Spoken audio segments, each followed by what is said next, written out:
Hello, yes, live from New York City. It's the Dream Shakerz podcast. I'm your host, George Nunez, here alongside with my co-host. Stephon Odom.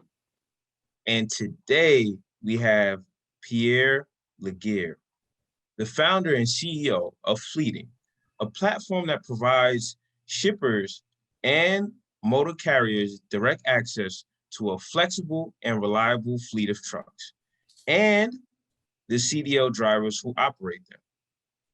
Pierre is originally from Haiti. Shout out to all the Haitians out there. Though he grew up in Brooklyn, he graduated from City Tech and took online courses from Wagner College in supply chain logistics. He has also had previous experiences at Interstate Batteries, XPO Logistics, Performance Food Group, Linden Bulk Transportation, and Mac Transport Staffing. However, it doesn't stop there. He was also selected as the top 1% of 4,000 teams to participate in Quake's 2019 NYC Spring Accelerated Cohort, where he further refined and grew his startup. So please welcome to the pod, Pierre Laguerre. Thank you. Appreciate it, man. Appreciate it. I'm glad to be here. I'm really excited what you guys are doing here. And, really to highlight our story, my story. So, other entrepreneurs or, inspiring entrepreneurs, and especially people that are in those marginalized communities, man, I think it's very important to hear my story. I used to feel somewhat ashamed of sharing my story until I've learned that I'm doing myself and my community a disservice by keeping those things to myself. So I'm really excited. And I'm glad to be here with you guys, man, and being able to share my story and my journey. Thank you. Thank you, brother. How are you feeling this morning? What's going on? Man, I always tell people this, right? I feel great, but however, I have a lot to complain about, but I'm not going to do that because if I did, nobody cares anyway. So just got to get it done. Absolutely, brother. Hey, I respect that winner's mentality. There's no sympathy for winners, right? But you said something interesting about story, right? So let's get into it. You come from humble beginnings. What was it like growing up in Brooklyn with a Haitian background? How was that experience? Man, to be honest with you, that experience was somewhat tough. It was a rough experience coming from left Haiti when I was 15 and came here with the dream of becoming a neurologist. And when I landed in Brooklyn, pretty much I called it the rotten side of the apple. So I'm not sure if anyone from the third world countries or the Caribbean, when you see American TV, you don't see the hoods, right? Nobody would ever believe America has ghettos. And when you've seen everything on TV, all you see is the beautiful building, the beautiful skyline. So for me, it was much more like cultural shock, right? Getting into Brooklyn and thinking I'm going to live the best life, and ended up right there in the heart of East Flatbush, Brooklyn, New York. And early 90s, it was rough in Brooklyn. I don't know if you guys remember, but in the early 90s, gang was really, really big in Brooklyn. Drug dealing, gang banging, seeing all of that for me, it was just kind of more of a shocker. Then it was like, well, hold up. This is not what I expected. This is not where I thought I was coming. And, just being able to navigate through those communities, I think, coming from Haiti, and also how bad it was for Haitians around the time. So I don't know if you guys remember, they used to call Haitians Haitian booty scratcher, or they call them, what's the other one? BOD, bad. I forgot what it was, but it's something Haitian odor. They used to kind of, tease Haitians about. And also another one where they was talking about Haitians was responsible for bringing AIDS into the US. So I really came in the country when it was really, really hard to be Haitians. No one really wanted to let people know that they were Haitians, and going through high school, going through all the bully phase. And it was a really hard experience, but I think all that experience shaped me to be who I am today, seeing all those things that I've seen in that community. But it was also that experience that led me into trucking, because the fear of becoming a statistic, the fear of becoming a product of that environment, I was looking for a way to escape, because I always said to myself, I did not come in this country to be a statistic. I did not come in this country to be on the news. If I'm going to be on the news, it has to be something positive, not in a sense to where my mother have to put teddy bears or lighting the candles on the corner because I got killed, God forbid. So I think it was a very, very hard experience. But now to be where I am today, I embrace it. And I would love to say, if there's anyone currently living in those communities, I encourage them to really understand the importance of, where you are today does not determine your final destination. really look within, tap in. Mentorship is big, advisors is big, especially for me. Like, there's a lot of things that we can do to kind of expand our minds, to see the world from a different lens and realize that, our world does not revolve around our shitty communities. There's a lot more that this world had to offer. So it was a very hard challenge. It was tough, being able, you couldn't wear certain colors, you couldn't wear certain sneakers, even if you was Pelez. Even me coming from Haiti, as you know, Haitians, their favorite store to go shop to, I don't know if the Bronx have it, is Bobby's department store, which is one of the cheapest stores that you can go and shop into. So when I first came into the country, that's pretty much what I was wearing, right? I was wearing the Pelez shoes, and here I am thinking I was fly because I got my little first gig at McDonald's, and I would go to Payless and get me like 4 or 5 sneakers, one shot. And I thought I was the fly guy, but little did I know, I get to school the next day, it was nothing but jokes, right? So I think all of that experience, like, just kind of shaped me to be who I am, one, but it also allowed me to build a level of empathy, a level of emotional intelligence.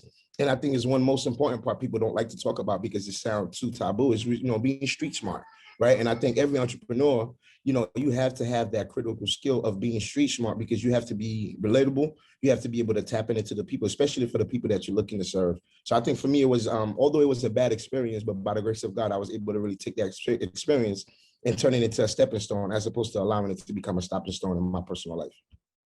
So during that journey, you mentioned that you had the opportunity to serve as a trucker yourself, right? So you had the real world, boots on the ground experience of seeing what that life was like. Now, in a CNBC interview, you mentioned that there's a lack of transparency between truckers and drivers, which ultimately led you to create Fleeting.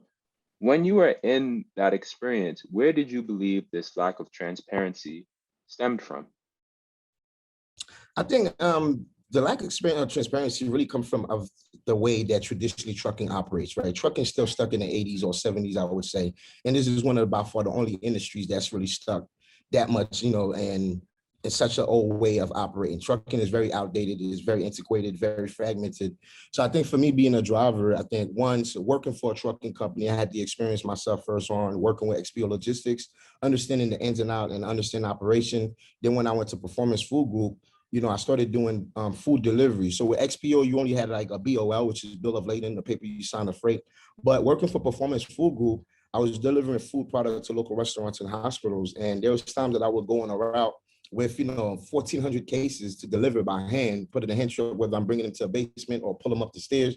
And I was just making about $300 to $400 per day on those routes, right? Although if $300 to $400 a day is good money, I was making about $93K a year. But when you look at the invoices of what I was delivering on behalf of that company, we talking about $250,000 invoices for the day. And I'm like, wait, hold up. I'm only making $400 out of that. And I'm actually breaking my back. Like I'm doing all the work. First, I have to worry about my mental state, being on the road and driving, especially driving through Brooklyn, New York, driving an 18-wheeler is not a joke, right? So you're talking about traffic, you're talking about crazy drivers. So seeing all of that, and I'm like, wait, hold up. How am I driving this truck, doing all this hard work? But this company's making, hundreds of millions of dollars. At the time, there was a $12 billion company. And I was like, wow, this is not right. And I think from doing deliveries in my college, I think ran into my professor one day, and because I was ashamed about it and didn't want to be seen. And he was like, man, what's the matter? Why are you hiding? I said, well, I dropped out of college to become a trucker. Didn't want to look like a loser. And he was like, well, how much are you making a year? And at the time I was doing about $93K a year. And he was like, man, look, half of these kids is going to graduate and they're not going to see $93K a year. So I want you to own it and be prideful and be the best trucker you can be. And that kind of led me into kind of becoming the owner operator and purchase my own truck. When I purchased my own truck, that's when I started really learning the ins and out of trucking, right? So it's not just about just driving a truck. You really have to understand your unit economics. You really have to understand how to build relationship with your broker partners and shipper partners. So for me, I felt like I wasn't really getting the values that I was getting just being an owner operator. So I went to Wagner College and took a course in supply chain logistics. And then again, that exposed me more to trucking on a macro level. But I was eager to still learn more on a micro level. So I went again and took the course to become a freight broker. Now, in freight broker school, that's when I realized the lack of transparency that we're talking about right now is that, and this is not to vilify freight brokers, right? In trucking, you're going to have bad players on every sector, right? There's bad drivers, there's bad carriers, there's bad shippers, and there's definitely bad brokers. And I think through that school, what I've learned was that, brokers make money on truckers' ignorance, right? Truckers don't understand unit economics. that don't understand how to build relationship with shippers, and they don't understand how to build or run their businesses efficiently. Trucking is really hard. So I think for me, seeing all of that and was exposed to it, and then kind of look at the driver market, there's 4 million truckers in the US. And one of the biggest challenges that truckers have is financial literacy, right? And then don't understand their numbers. They don't understand how to operate their businesses, in a way that will kind of lead them to being successful. So I think that's where I saw the lack of transparency there, the lack of communication, because it was like, okay, well, the people that are making money, the people that's actually calling the shots, they're not on the road, 250 nights away from their family. They're not on the road sleeping on the shoulder. They're not on the road eating garbage. But the bottom guy that's doing all the work wasn't really getting the reward that he deserves. So I think that lack of transparency is what creating the problem that we're seeing today. Currently right now, there's a 900,000 driver shortage. And I think that has a lot to do with it because trucking does not provide upward mobility. You start as a driver, you die as a trucker. So there's no way to really move up to become at least a fleet owner or logistics personnel or at least own a warehouse. So I think that those experiences kind of shape me to think, and not to think it, to believe that, I can build fleeting where is outside of just leveraging technology to give shippers and carriers access to communicate freely with each other, but also educational tools to allow drivers to make better decisions for their businesses. So once again, it's not to say that those other industries wouldn't want to train and educate drivers.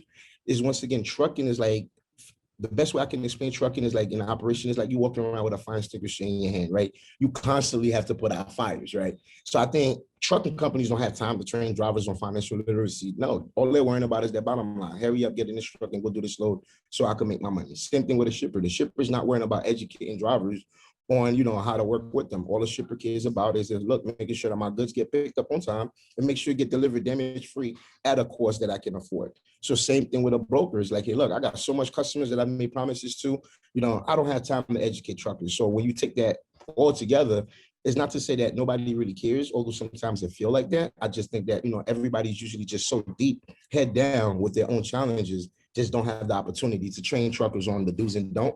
But however, they capitalize off that ignorance. So I think, this is why it's important to talk about the transparency and let drivers see what's really happening in trucking and expose to drivers, not just their challenges, but also the other sectors and the challenges that they're having, because I believe that will allow drivers to build a level of empathy where they can understand their customers. Although trucking companies or shippers may not yet ready to take that approach, because I think everybody has commoditized truckers. They don't look at the driver as a valuable partner. So I think by bringing that level of transparency, bringing that level of education, truckers can start feeling a different way about themselves. They can at least now feel proud of what they're doing and at least feel like they're part of society and committing to society. Now, following up on that same topic on truckers, and even in that same interview, it was stated that the average annual turnover rate for long haul truckers is over 90%, and the average trucker age is 55 years old. Yes. Right. And there's a need for 900K more drivers, according to industry reports. How do you plan to recruit? Because in that same interview, you were saying that, like, you definitely plan to work on a mission or initiative to recruit more drivers who are younger, right, and retain them as well. So what could you speak about your plan or your initiative on how you plan to recruit and retain those young truck drivers, and what incentives you may provide to keep them as well? Yep, absolutely. So great question too, by the way. And like you said, the average age of a truck driver is 54 years old. They're retiring at an alarming rate, number one. And if you look at, social media as well, and that's something that we got to talk about. Social media has desensitized trucking and have everybody believe that, hey, look, it's easy. You can make $1 million by taking this course. You don't have to have a CDL. You don't have to become a driver. So I think if you take all of that and you bundle it together, it creates a bigger mess in trucking. But before we can talk about, hey, look, let's make this place a better place for truckers, or at least start thinking about bringing the next generation of drivers, me personally, we believe that we have to destigmatize trucking.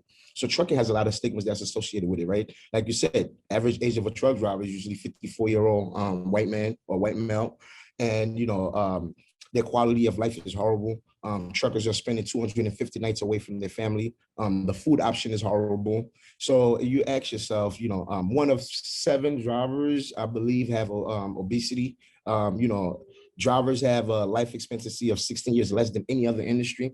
So if you take all of that, you combine it, you have to ask yourself, who the hell would want to be a trucker? Because when you're being a trucker, you're asking the driver to give up his social life, give up spending time with his family, give up eating healthy foods, and giving up, sleeping on his bed. So, and I think that all of that contributes to the driver shortage that we're seeing today. But for us, before we can say, hey, look, let's bring the next generation of truckers, we have to destigmatize trucking first. How do we destigmatize trucking? Well, first, we know that traditionally a trucker, like, a long haul trucker, they'll be on the road for 30, 45 days. They have zero control of their schedule. They have zero control of their earning. Hey, look, we need you to go over there. You're going to be over there for 30 days. I don't care if your anniversary is coming next week. That's not my problem. Your son's soccer game coming. That's not my problem. I need those freight delivered. So the drivers have zero control of their schedule and zero control of their lives. So what we're seeing happening is these truckers are leaving the industry to go do gig economy. Those are the drivers that's going to go and drive Uber. And I tell people all the time, why would I be a trucker in today's age when I could just drive Uber in my car and make $1,000 a week and sleep in my bed every day and see my kids every day, right? So all of that is contributing factors that's creating the shortage in trucking. So for us, before we think about bringing the next gen, is okay, let's remove those stigmas, let's remove those roadblocks, right? How do we create a system where drivers can feel empowered, they can feel educated, they can feel like they have the tools to be successful? How do we create upward mobility within our network? Instead of coming up and starting as a driver and die as a driver, how do we teach that driver financial literacy to understand how to become a fleet owner himself, to where, after 5-6 years of driving, he might just say, driving is not for me no more, but I own 10 trucks that's running for me, because we also partner with those drivers and help them manage their trucks. So that's the approach that we're taking. First, destigmatize trucking. Let's remove all the barriers so we can start attracting the new talent, because the new generations that we have today, it's not just money that they care about culture, right? So I think if we can kind of really tackle trucking in the sense to where we create a new culture, where we have drivers have a sense of pride, have the buy-in from the community, from the country, saying, hey, look, people praise truckers every day, but in a sense, it's like, it sounds fake. Like 74% of everything that we touch in this country is moved by truckers. If trucking stops in 3 days, we'll live in a complete waste. We'll see complete anarchy in this country, right? So I think it's not just saying that the drivers are the backbone of this economy, but actually giving them the tools to feel proud, to feel good about what they're doing, knowing that they're contributing to our society. So I think that's the approach that we're taking to start bringing the new drivers into the industry, where you're not just coming here to drive a truck and be away from your family, but you have the tools, you have the power to control your schedule, control your earning. If you want to work 3 days and take 4 days off without nobody being on your back, that's us. If you want to work a week and then you want to take another week off because you want to spend time with your family, that's what we allow to, in our platform. But that's the thing that most trucking companies cannot do. Trucking is a very hard business. Profit margin are traditionally slim. So I think for us, by leveraging technology and connecting the dots, allow us to pay our drivers a lot better and create a better ecosystem for them. So would you say then that the future of fleeting is going to involve solutions where you can provide this natural level of progression, right? So there's a formal career path similar to what you were saying, right? So initially you come in, you're a CDL driver, maybe you're still a little hazy on the business, but you can go through the Fleeting Academy, for example, to complete some of those online courses that you were talking about, gain some more exposure, understand those management principles, and then continue to progress in your journey with the company and have that better quality of life. Would you say those are some of the components that you and your team are thinking through? Absolutely. That's definitely what we're thinking about. But another step, we'll take this another step further. Instead of making it look like a course, our goal is to gamify it, right? To have the drivers buy in. At the end of the day, we don't want them to feel like another task that they have to do, right? But at the end of the day, if they're on the road every day after each complete a load, or, we know that this driver is about to take his 10-hour rest, we can send them 4 or 5 questions, let them see how he answered those questions. If you got them right, we reward that driver, whether it's points, whether it's employee of the month, or whether it's like, hey, look, lunch is on us. I think those things is like kind of gamified, and have truckers give them the tools to really educate themselves and understand what is it that they need to do. And even if they decide to no longer be part of the fleeting network, that's not what we want. We want to always retain our drivers. It's all about building a community. But I think they'll have enough tools, they'll have enough information to where they can go and be the best version of themselves as well. So continuing to follow up there, fleeting has progressed in a number of different times. First from the Spring Accelerator at Quake, and now with raising considerable sums of capital to bring all of this to reality. So first and foremost, congrats on raising over $3 million for fleeting, which is currently in its seed stage. How was it to receive an investment from NBA All-Star, Kyrie Irving's Kai 11 Consulting Group, and Lockstep Ventures. And can you walk us through the process of how that came about? Because this was a significant moment. Yes, absolutely. Before I even tap into that, I'm gonna just, if you don't mind, I'll tap into Quick Capital real quick. So prior to me getting into the tech space, remember, spent almost 14 years in the transportation space and didn't know anything about raising venture capital. Didn't know anything about building tech. So I didn't really tell you guys my story, but after I had got injured, and I was injured from an brutal attack for an attempt carjack and robbery in Brooklyn. And while I was running my two companies, and when I got hurt, I wanted to build Fleeting because I saw other companies like Uber Freight, Convoy that was building great technology tools in trucking, but I didn't see none of them that was building something that speak to the driver challenges. So that's why Fleeting was born. And, kind of going to the, pitch competition, pitching investors, didn't know what the hell I was doing, didn't know how to answer the questions. I was making the fool out of myself all the time. And it was a real challenge. Then when we got accepted into Quick Capital totally changed our trajectory because, what a Quick Capital is a tech accelerator.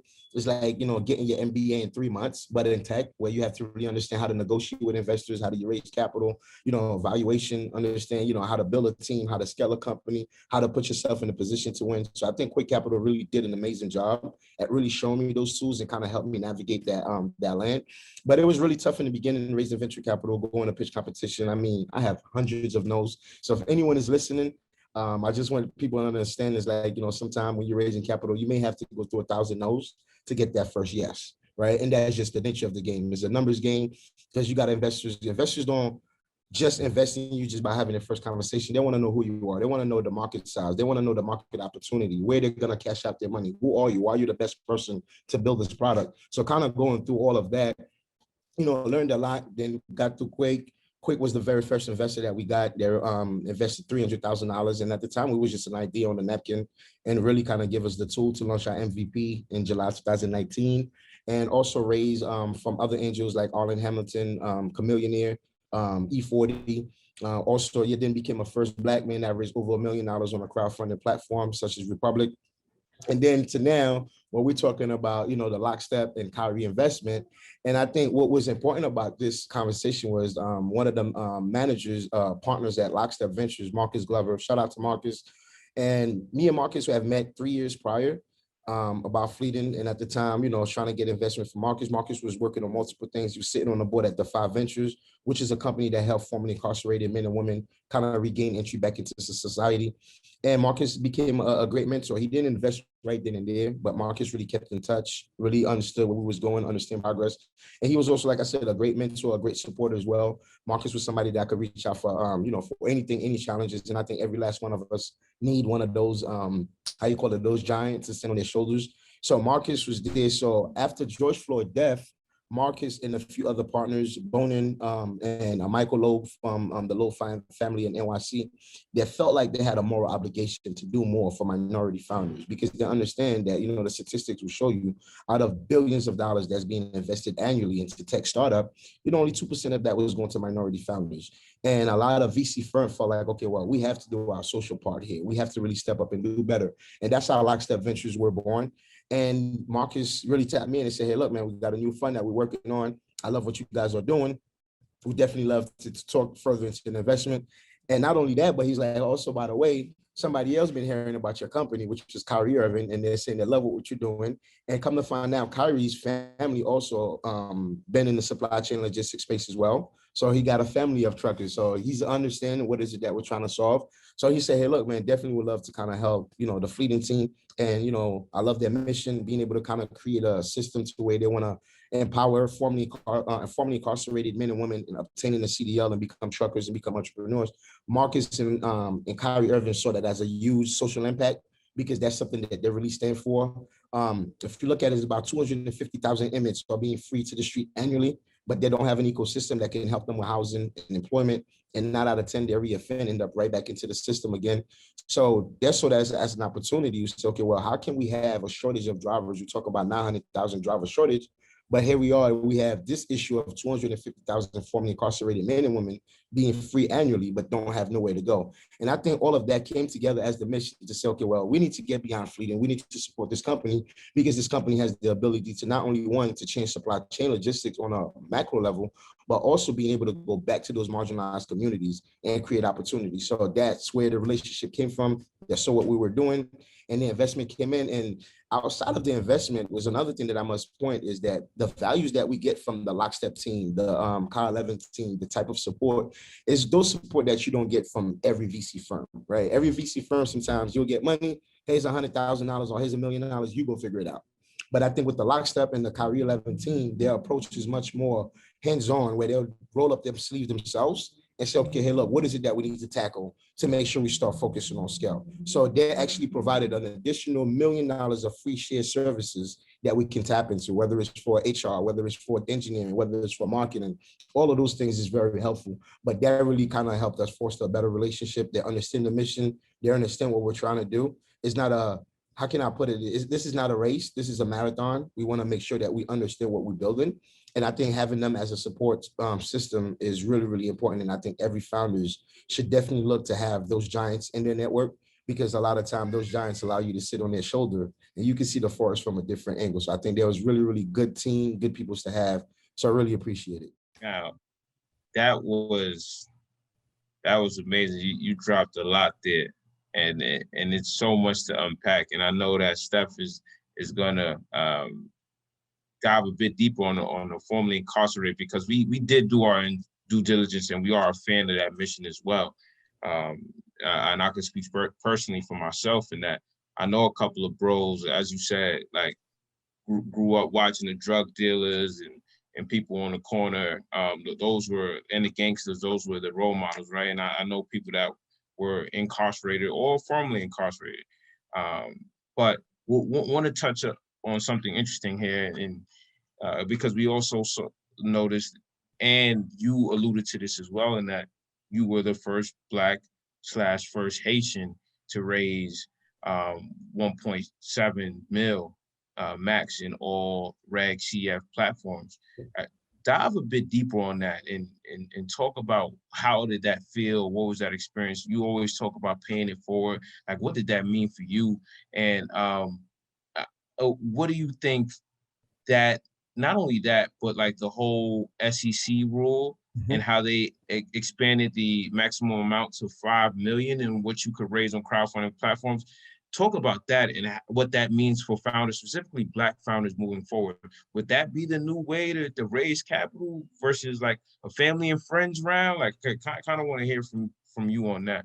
Yeah, man. Oh, man, that's a great question also, man. And not to control, I want to go a step further, right? Like, what is it like raising, and we talk about a bit about this offline, where Black founders have to be sharp when they step into these boardroom meetings and when they're raising capital. Talk about that experience or the art of fundraising. Like what did that, like you going through the fire, you getting it out the mud, transitioning from a founder to CEO. Like, talk about all of that. What was that experience like? Man, that experience, I would tell you like this, right? I have a love and hate relationship with that experience.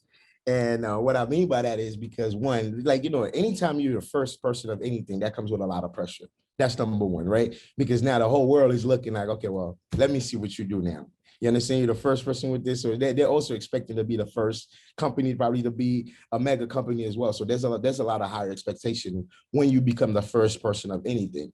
Now, but when we talk about fundraising, man, fundraising is something I always tell people, I don't wish fundraising on my worst enemies, right? This is not a fun process. It's very brutal. It takes a lot. It requires a lot of phone call. It requires mental toughness. It requires tough skin, because you're gonna have rude investors that probably hear you pitching in the first 5 minutes and say, "Oh, no, I'm good, I'll pass," right? Just kind of cut you off and like, I don't want to hear no more. Like, this is not my thesis. I don't want to invest. Like, so all of that, like, in a sense, so if I say that, fundraising did not affect me emotionally and mentally in a way, I'll be lying, because a lot of times you feel like you're less than.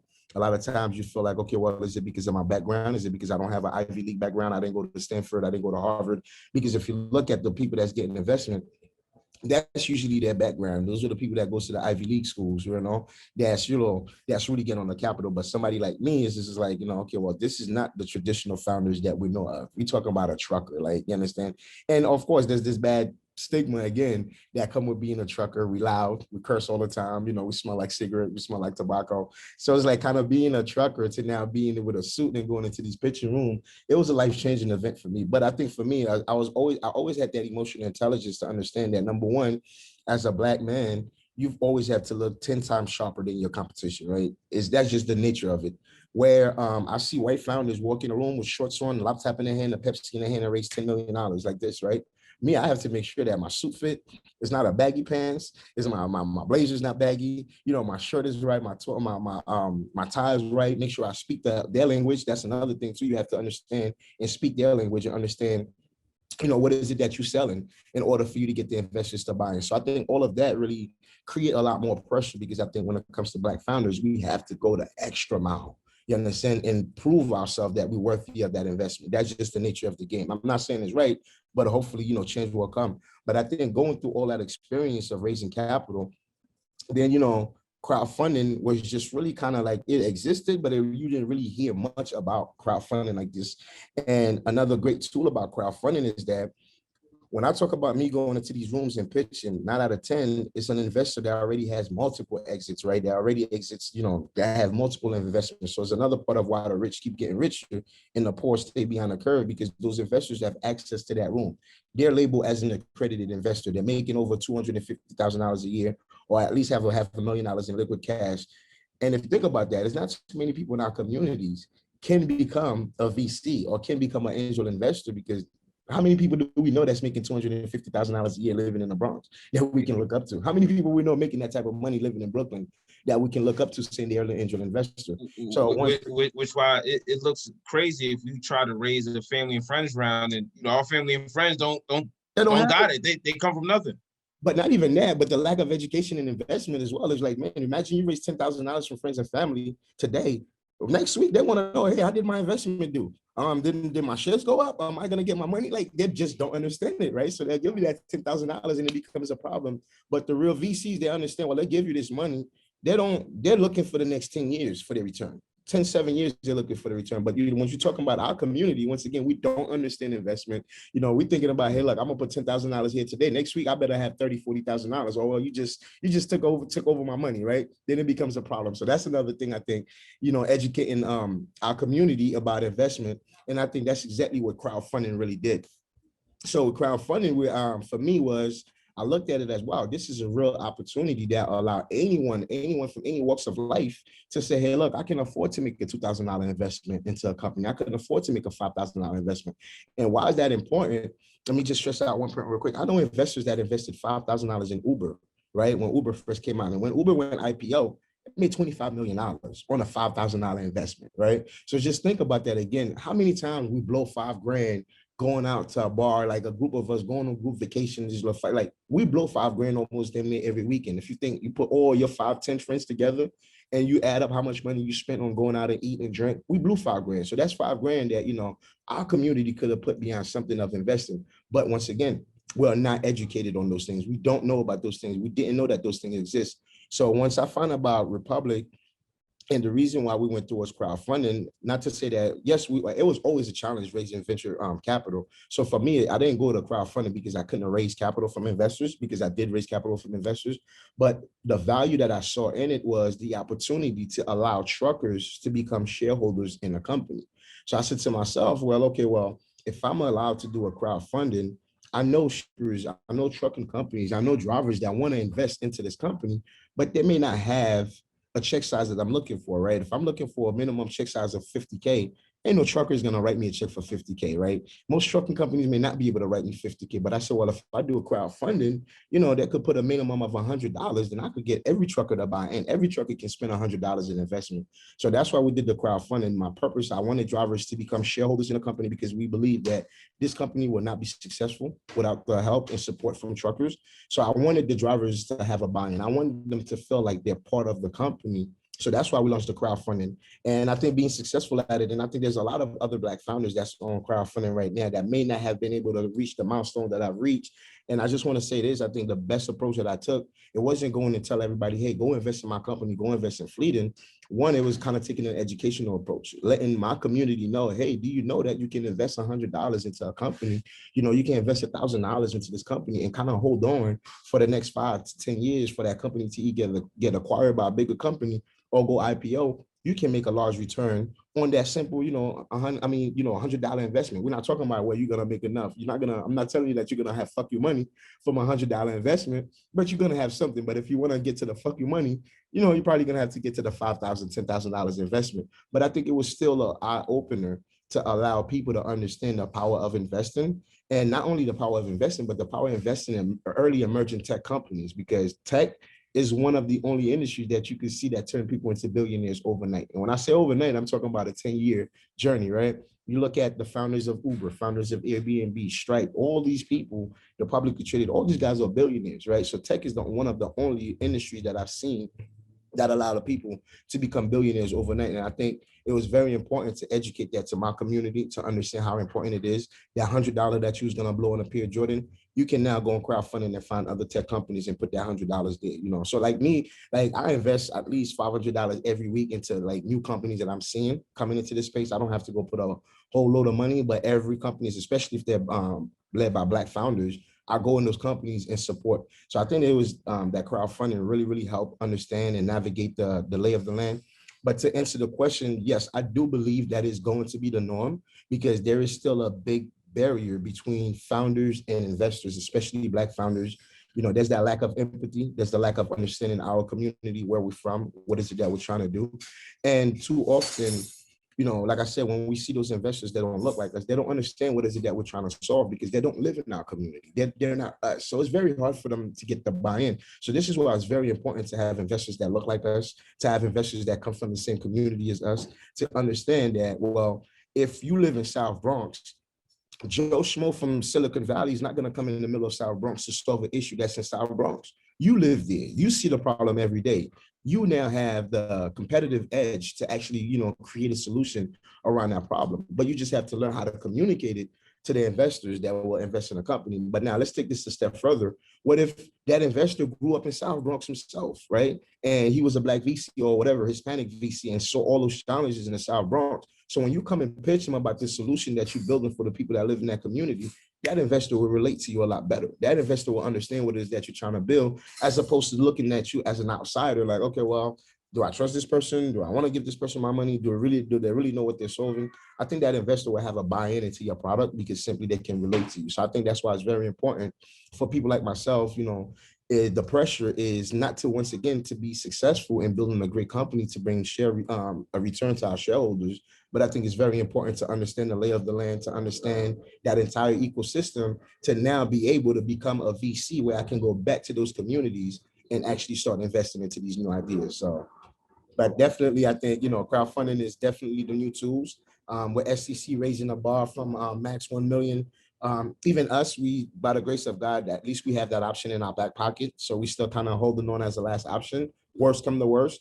But I still think that even if when I do my Series A round, I'm still going to go back to crowdfunding and give our early investors another opportunity to reinvest, to maintain control of their shares. You touched on it all, brother. I really appreciate that, man. I guess one other thing before Steph dives in, talk about your experience with Fleeting in COVID, right? Like what was that experience like? And I'm sure that you received an overwhelming amount of support, given the fact of COVID, Black Lives Matter, Breonna Taylor, George Floyd. Like what was that experience? And even dive into a bit of like the startup metrics that or the key metrics that Fleeting focuses on to attract some of those investors. Man, that was a good question, and I think that those last year was a hard moment for every African American, without a doubt. Mentally, I think we all have been affected by that situation somehow, some way. And for us, one thing I think on a business side, it was tough. It was really, really tough. A lot of companies was going out of business, although trucking was the only thing moving, but it wasn't every trucking companies that had activities, right? Only companies that was moving essential goods, toiletries, beverages, and food, those companies were had activities, but other shippers and other trucking companies, they had to come to a complete stop, right? Truckers was really losing their job. Like, trucking companies was really going out of business. As a matter of fact, prior to COVID, there was about, I believe, 700 companies went out of business. And in the midst of COVID, an additional 600 trucking companies went out of business. And we're talking about 600 trucking companies, not your average small mom and pop trucking companies. We're talking about trucking companies with over 300, 400 trucks, right, that are going out of business. So that's a big dent that has created in the trucking space. But also, I think that experience also kind of forced us to kind of pivot, I would say, in a sense, right? Because what we learned was we ended up building a great pool of supply of drivers, but there was no customers to send them to. There was no trucking companies to send them to. And that was much more like an educational moment for us to really kind of zoom out and really look at the real opportunities and the real challenge in trucking. And I think what the data was telling us was that, wait, we may not have enough trucking companies to send our drivers, but what COVID did, he exposed to the American people the opportunity that exists in trucking. So everybody and their mother was trying to buy a truck and trying to treat it as an investment vehicle. And we saw that as an opportunity. As much as chaotic it was, we saw it as an opportunity because those people that was buying trucks, one, they was buying it because they took an online course and somebody told them, go buy a truck and you can make money on it. So they end up purchasing these expensive equipment. Now, the equipment is sitting in front of their yard. They still have to pay insurance. They still have to pay truck note, and the truck is sitting down. And at the same token, we had a pool of drivers that was looking for work. So that kind of allowed us it forced our hand to pivot in a sense to where we are now, the Airbnb of trucking. And what we do is we take trucks from regular individuals that don't know how to manage their trucks, or we take trucks from small trucking companies. We all put them together. And what we do now is, let's say, Stephon, you own a truck, call it Stephon Trucking LLC, and you can't find no drivers, and you're paying a truck note, you're paying the insurance. So what we do is you will register that truck onto us. Once you register that truck serves as inventory to a driver. Now, a driver can come book that truck, whether he's booking it for 3 days or he's booking it for 4 days. That driver can book that truck for 3 days. We give him access to lane. So now that driver has a little bit more control of his schedule. He have a little bit more control of his earning. So let's say if he booked the truck for Monday, Tuesday, and Wednesday, he say, hey, look, Thursday through Sunday, I have family needs. I can't be on the road. He'll return that truck on Wednesday. Well, guess what? On Thursday, there'll be a driver that said, man, I'm available to work Thursday or Friday because I can't work Monday, Tuesday, and Wednesday. So another driver will book that truck and go ahead and get lanes. So one of the metrics that we really track for our business success when we talk about investors is definitely truck utilization, right? 40% of the time, in trucking, if you look at it, a truck is only being utilized only 40% of the time. The other 60%, the truck is just sitting down, right? So for us, is our metrics is truck utilization, one, and being able to kind of connect drivers directly with shippers and broker partners that allow them to create a better schedule. And also that allows us to have better churn on our drivers. So those metrics are key when it comes to speak with investors. Like every trucking companies will tell you that they have a challenge of finding drivers or retaining drivers. Well, for us here, to be honest with you guys, we have a waiting list of drivers ready to become part of this network, right? Simply because of the flexibility that we provide, simply because we allow them to make decisions on their own. They operate like an owner operator without actually having to put 20, 50K down to go purchase a truck themselves. So the drivers have the flexibility to do that. And I think that's really kind of, help with the story of being able to pitch investors. But also that's another thing about being a founder, right? A founder, you might come to the industry or you might come with an idea saying, this is what I want to build, right? That's your own take on what you think the problem is. But once you really start building and really go to market, your job is to really sit down and pay attention to the data. What is the data telling you? Yeah, I know you came with this first idea and say you was going to do this, but the market is telling you something totally different. So you as a leader, you have to be able to kind of take that data, process that data, and be able to pivot and move in a sense to where, one, you don't run out of capital, which is the number one job of a startup, is to never run out of capital, because you run out of capital, pretty much the fuel is done, right? And it'll be hard, again, to raise money from investors once you run out of capital and not being able to hit your milestone and metrics. So I think that was very important for us. It was an eye-opener. We was really taking a lot of hit in 2020, as far as, like I said, the trucking companies going out of business, a lot of drivers were sitting down. And, once again, by us really creating this new feature / pivot, it'll allow us to kind of revamp our business model. Like, for example, in 2019, we did only 500K in revenue. 2020, we was able to 3X and did 1.6 million.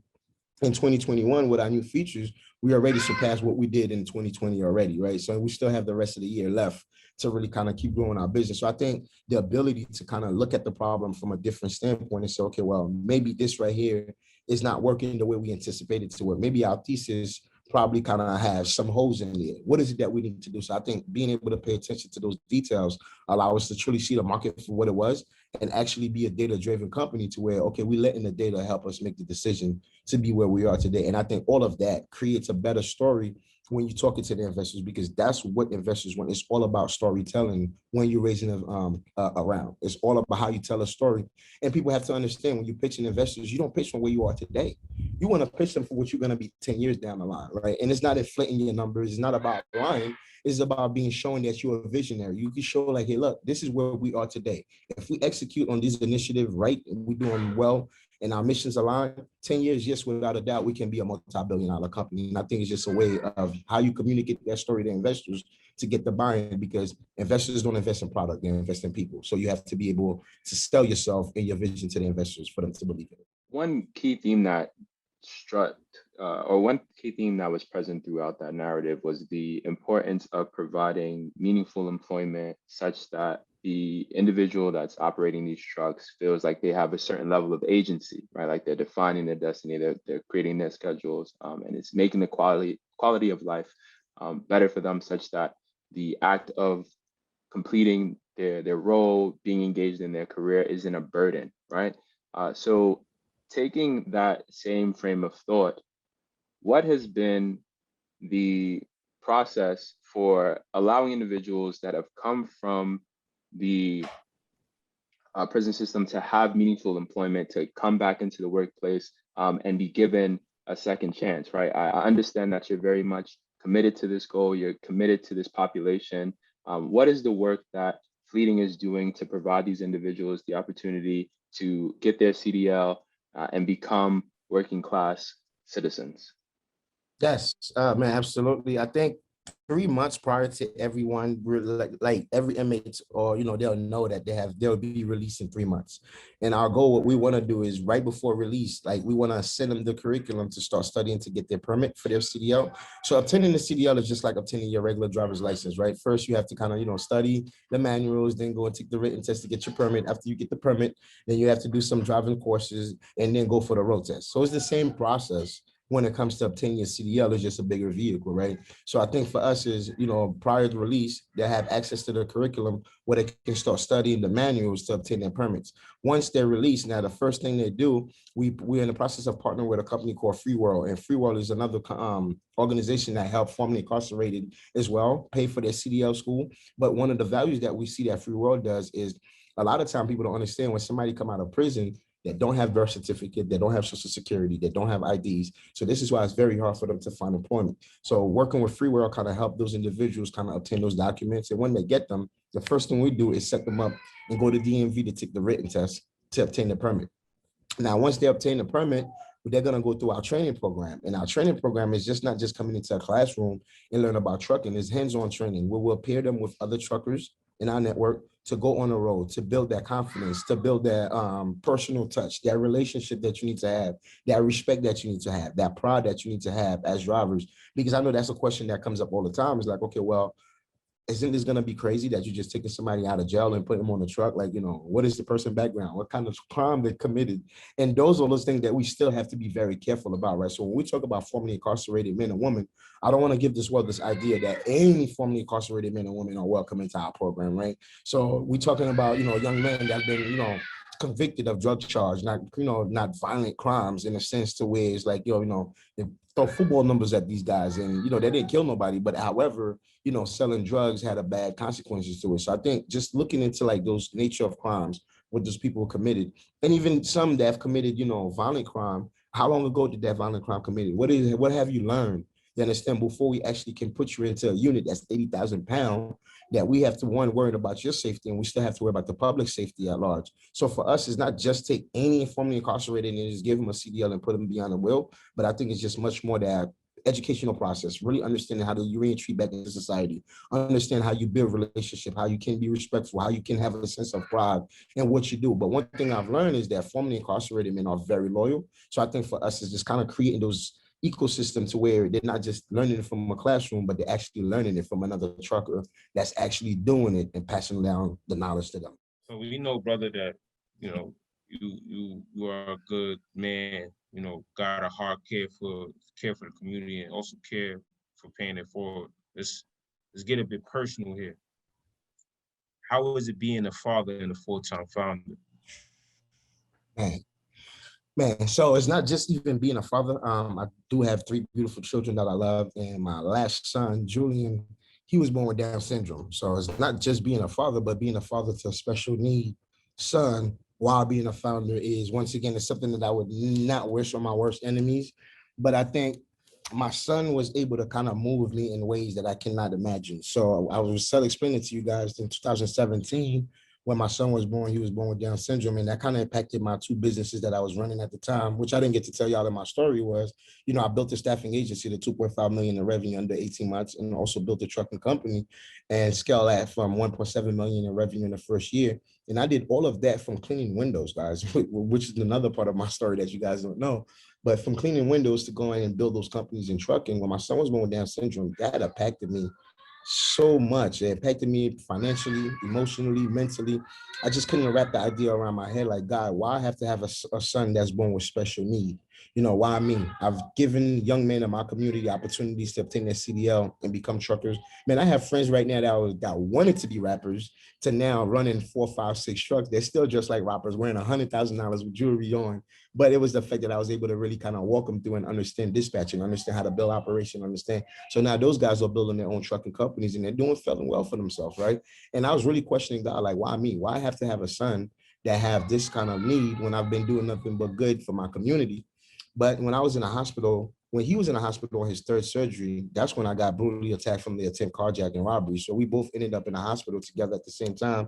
He was in Kings County and I was in Downstate, 2 hospitals across the street from each other. He's fighting for his life. Don't know if he's gonna make it with the internal bleeding. I'm fighting for my life. They're saying, hey, look, there's a possibility I might be a vegetable as well with the impact that I had in my head. Like, my forehead is not real. I have a titanium plate in my forehead. I don't know if you guys can see a line. I have 67 staples in my head. I could show y'all some pictures maybe before we get off. But I think being in the hospital, what I said to myself was, so yeah, when I was in the hospital and seeing everything that happened, I said, you know what? If I said that I didn't want to retaliate, guys, I'll be lying. I wanted to come out and hurt those people that hurted me, right? But again, I was in a hospital that I realized that, this is where us Black men usually perpetrates that same vicious cycle in our community. So I said, you know what? I'm not going to retaliate. It stops here. And my friend was looking at me like I was crazy. I was like, what do you mean? I was like, no, it stops here. And the reason why I said stop here, I said, you know what? What if that brother would have came up to me and said, man, you driving a nice car. That's a nice Rolex you got on. What is it that you do for a living? 9 out of 10, I probably would have told him I own a trucking company and I could show him how to get a CDL and become a fleet owner. But we all know in our community sometimes it's like, hey, look, I don't have it, but I see somebody that look like clothes like they have it. I'm going to take it from them. If I don't care if I have to kill them. So for me, I felt like that became part of my mission to prevent another person being hurt in my community, is to create fleeting to be able to go back to that community and help.